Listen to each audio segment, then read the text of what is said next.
Welcome to an analysis of what some are calling the OpenAI House of Cards. This video provides a systemic risk analysis based on investigative data, financial disclosures, and the short thesis of investor George Noble.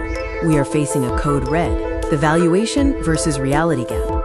Despite a $500 billion valuation and promises of $1.4 trillion in infrastructure spending, the company lost $13.5 billion in H1 2025 alone. This convergence of financial bleed, physical limits, and competition suggests a bubble burst scenario. We are seeing unprecedented capital destruction. Unit economics are deteriorating with scale. The actual net loss for H1 2025 nearly equals the full-year projected loss for 2026.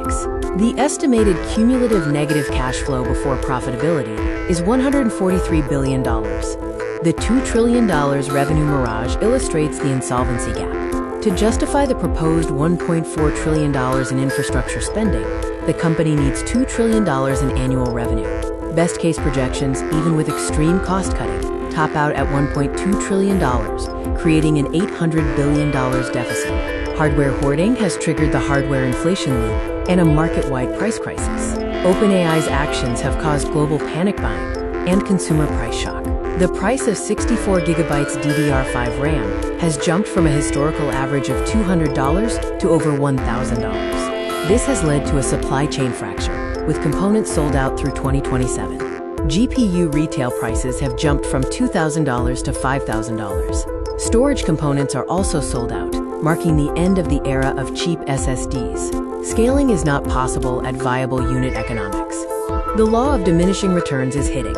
The low-hanging fruit is gone. It now requires 5 times the capital and energy to make a model merely twice as good. Every incremental improvement now requires exponentially more compute.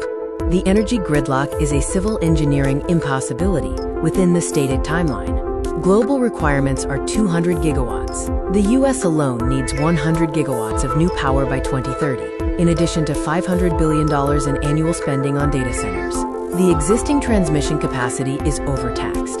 We are seeing product stagnation, evidenced by the GPT-5 failure. Following massive capital expenditure and launch, widespread user disappointment led to the rollback of GPT-5 within 24 hours.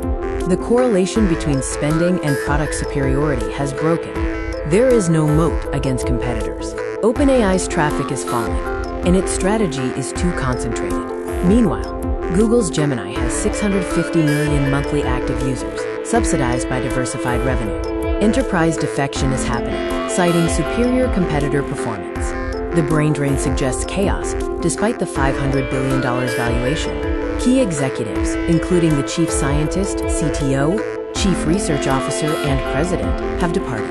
Reports cite psychological abuse under current leadership, and half of the AI safety team has resigned. Liability is a major risk, specifically the $134 billion lawsuit. Elon Musk is suing for violation of the non-profit pledge. A judgment of this magnitude would render the company insolvent, regardless of operational success. The legal outlook appears to favor the plaintiff.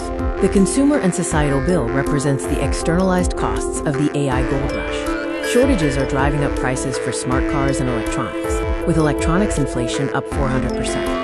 Quality is degrading due to deepfakes and hallucinations, eroding trust. We face a 2008 redux, the bailout scenario.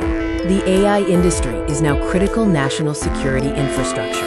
If the bubble bursts, companies will likely demand federal bailouts due to a too-big-to-fail dependency. As Sam Altman stated, someone is going to lose a phenomenal amount of money. The investor verdict is simple: do not touch. George Noble states the risk profile is astronomical. Smart money is rotating away from magnificent 7 inches infrastructure bets towards small and mid-cap sectors. OpenAI is currently unpriced chaos.